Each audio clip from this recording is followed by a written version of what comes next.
Saludos amigas, amigos, ustedes sintonizan Acento TV y este es su espacio a partir de ahora. Hoy vamos a hablar del séptimo arte, vamos a hablar de cine. Y nadie mejor que Félix Manuel Lora, que ustedes conocen porque es un excelente crítico de cine, profesor de cine, y es una de nuestras firmas de lujo aquí en acento.com.do. Bienvenido, Félix Manuel. Gracias, Gustavo, por la invitación. Bueno, siempre gustoso de estar aquí en este espacio. Bueno, nada, tuvimos unos años últimos muy especiales, como en todas las actividades del cine se afectó por la pandemia. Empezó esto en 2019, pero el 20 fue todo pandemia. El 21 comenzaron algunas cosas más o menos a buscar la normalidad. Pero ¿qué tanto fue impactado el cine? Cine internacional y cine local. Bueno, nadie esperaba lo de la pandemia, lógicamente, y eso afectó toda la economía mundial. El cine como industria también fue altamente afectada. Los últimos 15 años, y con la pandemia eso aumentó, han desaparecido más de 37,000 salas de cine en todo el mundo. De esas 37,000, 18,000 han sido demolidas, porque las otras se han transformado, por ejemplo en Madrid, se han transformado en restaurantes. Aquí en el país, principalmente en Santo Domingo, se transformaron en iglesias cristianas. Sí, pero una cosa tremenda. Como mira, como el fenómeno. Todos esos cines de la Duarte sí, todos son la mayoría, porque ya tenía la ventaja porque ya estaban las butacas, estaba el escenario y eso facilitó mucho eso. Entonces, fíjate cómo la pandemia quizás impulsó procesos y fenómenos que ya se estaban produciendo, pero la pandemia lo que hizo fue lo aceleró. Yo creo que la industria, de hecho Hollywood se detuvo. Muchos de los proyectos que estaban en proceso de desarrollo, o sea, en rodaje, se tuvieron que detener. Hasta tanto no se estuviera haciendo un nuevo protocolo, un protocolo de cómo enfrentar a la pandemia. Sí, habían protocolos de pandemia, eso sí existía, pero ¿cómo se podía aplicar esos protocolos a una industria tan dinámica y donde trabajaba mucho personal como es la industria cinematográfica? Y el espectáculo en sí es un espectáculo que tiende a ser masivo. Exactamente, entonces Hollywood vivió una crisis, podemos decir una crisis de producción. De hecho, las salas de cine que abrieron después de varios meses tenían un problema porque no había contenido. No existían contenidos para las salas de cine. Se detuvieron los estrenos. Sí, no habían estrenos, porque muchos de los estrenos que estaban... Estados Unidos es muy disciplinado con lo que es la coordinación y lo que es lo que le llaman el schedule, esa programación. Ellos se programan con años de anterioridad. Ya películas que se están rodando ahora ya saben en qué fecha de 2 o 3 años ya se van a estrenar. Entonces ellos son muy cuidadosos en eso porque así es que trabaja la industria hollywoodense. Entonces lo que pasó fue al detenerse ya la programación de películas que estaban ya listas para ser estrenadas y otras que ya estaban produciendo y que ya tenían fecha, todo se detuvo. No habían contenidos para las pantallas. Lo que estaban haciendo inclusive muchas salas de Estados Unidos era reprogramar películas que ya habían pasado a salas de cine y reprogramar. En tanto así que se reprogramó hasta E.T., Tiburón. Películas así, inclusive hay una experiencia de ver tiburón en una piscina con agua y en una pantalla. Se estaban inventando muchas cosas. Los autocinemas también volvieron. Sí. Aquí se hizo una experimentación. Pero el tema del distanciamiento, ¿verdad? Exactamente, el distanciamiento. Las producciones también, los protocolos cuando se empezaron a aplicar, que de hecho aquí en República Dominicana fue uno de los primeros países que empezó a aplicar el protocolo ya con producciones internacionales. Eso también facilitó sacar a la luz muchas producciones que tenían luz verde que no se podían rodar y lógicamente cuyo argumento tenían ciertos elementos geográficos del Caribe y todo eso, y República Dominicana aprovechó eso. O sea, hubo desventajas y hubo ventajas. Ya ahora, lógicamente, el panorama es distinto. Ya las salas, muchas salas están recuperadas. Aquí en República Dominicana, vamos a decir, el 96% de las salas están recuperadas, ya están en plena capacidad de funcionamiento, lógicamente siempre planteando, aplicando el protocolo, que es el 50%, de un 35 a un 50% de la capacidad de la sala, es donde se pueden permitir en ese caso. Pero sí, hubo se ralentizó tanto la producción como la exhibición. Y eso duró todo el año 2020. O sea, el 2020... Y en el aspecto del cine de producción local, Félix Manuel, ¿nos quedan cosas que se hicieron y que debieron exhibirse en 2020 pendiente o 2021? ¿O ya todo lo que se estaba haciendo se fue exhibiendo? No. De hecho, nosotros antes de la pandemia y con efecto de la ley de cine, nosotros estábamos estrenando, porque una cosa es producir, se está produciendo más de lo que se estrena. Se estaba estrenando un promedio de 26 producciones fílmicas cinematográficas dominicanas. Por año. Por año, entre documental y ficción. Eso es mucho. Sí, eso es mucho. El pico nuestro empezó a subir en el 2011. Era más de una por mes, sí, más o menos. Sí, exactamente. Dos por mes, más o menos. Una punto y algo por mes. Punto y algo. Casi una por mes. Por mes. Entonces, el pico baja estrepitosamente en el 2020 y apenas se estrenaron 6 producciones, de 26 a 6. Entonces, estábamos perdiendo casi más del 80% en porcentaje de exhibición. Esto, lógicamente, hubo varias producciones que sí estaban pautadas para ser estrenadas en el 2020, que se habían estrenado, se habían producido en el 2017 y 2018. Luego, entonces, yo creo que el Festival Finals, hace meses atrás, tuvo quizás la idea de estrenar, por lo menos exhibir en su contexto de festival, aquellas producciones que no se pudieron no se estrenaron en el 2020, que fueron más de 10 producciones. Entonces, fíjate que lógicamente ese cúmulo de producciones que se exhibieron en Final era el cúmulo que tenía que haber sido exhibido en el 2020. Hubiéramos tenido también un promedio de 20 y tantas producciones. Entonces, se quedaron muchas producciones cinematográficas dominicanas fuera, tienen que ahora ser reprogramadas.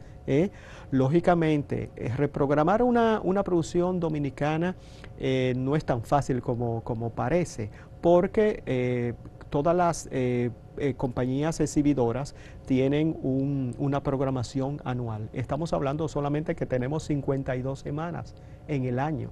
Entonces, ellas tienen que reprogramar las producciones cinematográficas extranjeras, con su fecha, y de hecho ya hay muchas producciones que vienen con fechas establecidas desde Estados Unidos, que no la pueden variar. Y es contractual todo eso. Contractual, todo lo que se estrena de materia cinematográfica extranjera es contractual, o sea, ya con un día de estreno, una fecha de estreno. Entonces, frente a eso, hay que inclusive colocar las producciones cinematográficas dominicanas, que estamos hablando de un promedio de 1 a 2 producciones mensualmente. Entonces, es difícil. Muchas películas no se pueden estrenar, inclusive aún queriendo el productor estrenarla, tiene que esperar un año más para ser estrenada. Entonces, esa es la situación. Vamos a una pausa y continuamos. Interesante.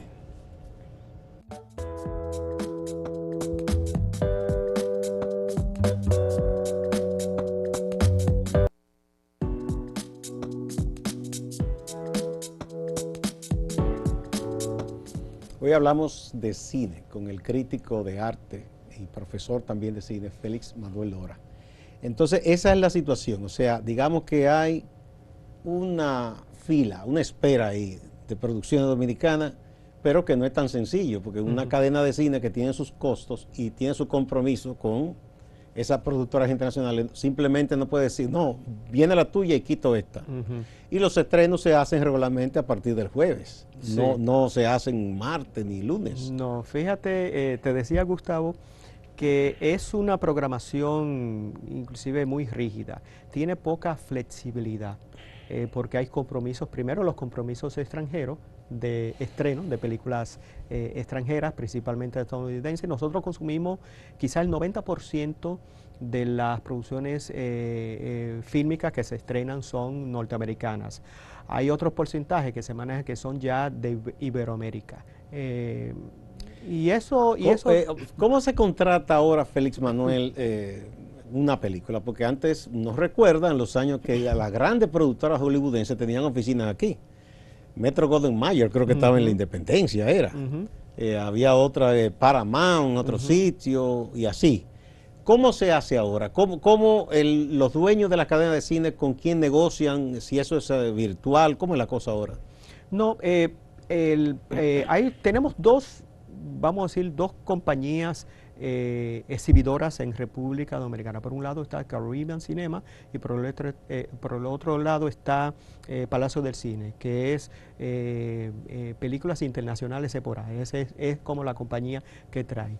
Cada compañía representan casas, los llamadas majors. Ellas mismas representan. Ya no tienen las casas oficinas aquí. ¿No? Son representantes. Por ejemplo, Caribbean tiene Disney, Paramount, Universal, MGM, y la otra casa tiene mayormente lo que es Sony, Sony Classic. Que Sony reunió muchísimas cosas. Exactamente, o sea, que reúne muchas cosas. Entonces, ahí se están, ambas compañías tienen esa representación local. Lógicamente, siendo representación local, lógicamente tienen que ser contratos. Y se compra lo que se llaman paquetes. Si tú tienes, por ejemplo, generalmente en verano, si tú tienes una película fuerte en verano, tú como representante local en República Dominicana no te van a vender esa sola película. Tú tienes que comprar, si tú quieres esa, te tienes que comprar un paquete de otras películas menores. Que a ellos les interesa colocar también. Exactamente. Nunca se vende una película sola. Siempre se vende, generalmente se vende por paquete. Yo tengo una fuerte, tú me contratas esa fuerte, pero aparte de esa fuerte tú tienes que también comprarme otras películas menores. Por eso porque vemos siempre un efecto, cuando pasa el verano con todas esas películas fuertes, lo que queda, que es la cartelera residual, son de todas esas películas menores que fueron compradas también, y entonces esas se estrenan durante el resto del año. Y eso vemos en la cartelera ese efecto. Supongo que tiene que ver en el caso de Estados Unidos, que es un país de clima templado, porque quizá en el verano que la gente está más dispuesta a salir. Exactamente. Quizá en invierno con un frío y muchísima nieve no es tan fácil de salir. De hecho, la cultura industrial que hay en Estados Unidos es, como verano todo el mundo está en la calle, lógicamente están los llamados blockbusters, o sea, las películas taquilleras. Y generalmente las que más consumen en la sala de cine es el público entre 14 y 24 años. Es el mayor público que consume en las salas de cine. Ya cuando viene el otoño, ya todas esas películas, el otoño empieza entonces a ser presentadas las películas ya más o menos que tienen un cierto nivel de artístico, que son las películas que son tomadas en cuenta para el Oscar. Entonces, otoño es donde empieza a estrenarse, y en invierno todas las películas que son tomadas en cuenta en el Oscar. Que tiene un público más selectivo, supongo. Más selectivo y todo eso. Entonces, de hecho, hay un comportamiento con la televisión norteamericana. Cuando viene en otoño es donde se estrenan las series, las nuevas temporadas, porque la gente mayormente está en su casa. El frío, por el frío. Y en verano es donde se repiten, esas temporadas se repiten en la televisión. Fíjense cómo es la cultura televisiva en Estados Unidos, que corresponde lógicamente a un mercado. En nuestro caso, que tenemos, vamos a decir, verano todo el tiempo, no tenemos esa particularidad, pero sí tenemos la particularidad de que siempre se dejan algunos buenos estrenos para diciembre, porque diciembre, como es un periodo de festividades, la gente también consume cine en diciembre como una salida social y todo eso. Siempre se reservan algunos que otros estrenos fuertes. De hecho, James Bond se estrenaba siempre en diciembre, lógicamente con la pandemia y todo 007. eso. 007. Siempre esas películas se dejaban para diciembre para tener por lo menos un producto fuerte en Félix Manuel, época. entonces el que tenga, hoy día desapareció aquella figura de una persona que tenía un cine en una provincia o en un lugar aquí, y que entonces se le alquilaba, porque yo supongo entonces que tienen que alquilar las cadenas a alquilarles a los independientes, o no existen independientes. Sí, ya. existen. De hecho, el Puerto Plata tiene un cine independiente, Pot Cinema. Bonao tiene un cine independiente, Oasis. Está la cadena de Cinema Boreal en la ciudad colonial, que también es cine independiente, pero ya eso tienen, por ejemplo, Cinema Boreal ya tiene como otros distribuidores que son cine más clásico y iberoamericano, pero tanto Pot Cinema como Oasis se nutren de las grandes cadenas que son las Que distribuidoras después locales. que estrenen, entonces lo alquilan a ellos, así es la cosa. Exactamente. O se puede estrenar de manera simultánea. Generalmente las películas dominicanas se estrenan de manera simultánea, tanto en las cadenas como en los cines independientes. Y ese cine que no es propiamente el estadounidense y quizás ni europeo, que son también grandes productores, digamos ese cine que viene o de Sudamérica, el mismo Puerto Rico, que de vez en cuando hace algunas producciones, y Cuba, ¿cómo viene aquí? Hay otras distribuidoras independientes También. que representan esas películas que vienen de Iberoamérica y se la venden, se la alquilan a las grandes cadenas. Porque las grandes cadenas, su mayor fuerte son las películas norteamericanas. No es que la tradición, la cercanía. Exactamente, pero siempre hay una pequeña cuota, por ejemplo, los cines Fine Arts, que mayormente trabaja con películas iberoamericanas, siempre tiene una cuota especial, una mínima cuota, pero por lo menos hay un público para ese tipo de películas que contrata los servicios de otras compañías que son independientes que traen ese tipo de material. Sí, el cine mexicano, que tuvo unos años de gloria en los 40, después se volvió una cosa como de una producción masiva que dejaba mucho que desear, y mucha gente del cine, buenos actores y directores de cámara, migraron. Ahora muchos de esos productores y directores son muy valorados en Hollywood, por ejemplo. Ya ellos entran como por la puerta grande, podemos decir. ¿Cuánto nos falta a nosotros para tener un aval parecido un poco a eso, de que nuestra gente del cine sea valorada en otros países que producen cine? Bueno, nuestra industria es una industria muy, es naciente, apenas tiene 10 años, porque cuando hablamos de industria es a partir de una ley de cine. Sí. Antes se hacían las películas por amor al arte. O gente que entendía y se asociaba con alguien. Se asociaba con alguien, de hecho cogía un préstamo, hipotecaban sus casas para poder hacer una película, pero hoy ya no, porque hoy cada productor está avalado por una ley de cine que permite buscar los fondos. O sea, no es que la ley de cine te va a dar el dinero o la de G-Cine, no.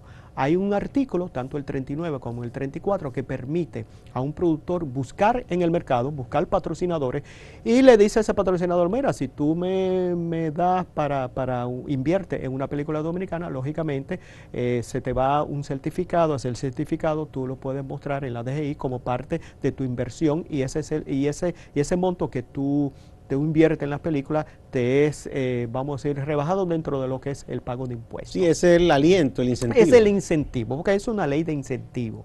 Entonces, en nosotros como apenas tenemos 10 años, 11 años con la aplicación de la ley de cine, y que ahí donde se debe realmente hablar de industria a partir de la ley de cine, nosotros nos falta mucho de colocación. No podemos compararnos con México. México tenía una gran ventaja, la cercanía con Estados Unidos. Entonces, la tecnología y la experiencia estadounidense pasaba a México. Rápidamente. México fue el país de América Latina que más se benefició de las tecnologías y los nuevos avances del cine americano, porque venían muchos productores. Eso facilitó mucho.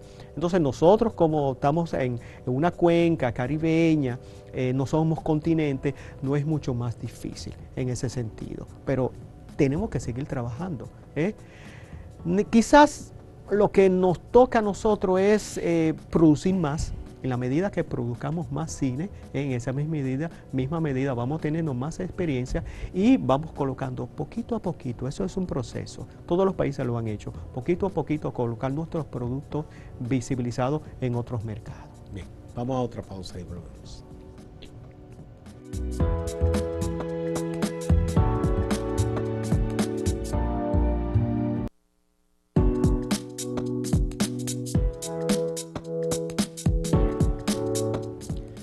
Seguimos con Félix Manuel Lora, crítico de cine y profesor de cine, hablando del séptimo arte, un espectáculo, ¿verdad? Que todavía mucha gente pensó que iba a pasar a mejor vida, pero no.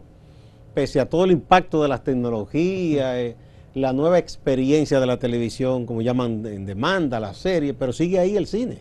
De hecho, el cine es que produce para esa televisión también. En ese aspecto también tenemos posibilidad de colocar nuestras producciones así en Netflix, ese tipo de servicio. Yo creo que sí. Tenemos mucha publicidad. Lo que pasa es que las plataformas de streaming lo que necesitan son muchos contenidos. Lógicamente Netflix. De hecho, en Estados Unidos, el 40% del consumo de Internet que hay en Estados Unidos es precisamente de los que son los consumidores de Netflix, que es mucho. Un 40% es bastante. Entonces, esas productoras lo que más le interesa es comprar contenido. De hecho, películas dominicanas han entrado dentro del catálogo de Netflix para América Latina, porque Netflix tiene catálogos para diferentes regiones geográficas. Un asunto son los contenidos para América Latina, otros son los contenidos para España, Europa, otros son los contenidos para Estados Unidos.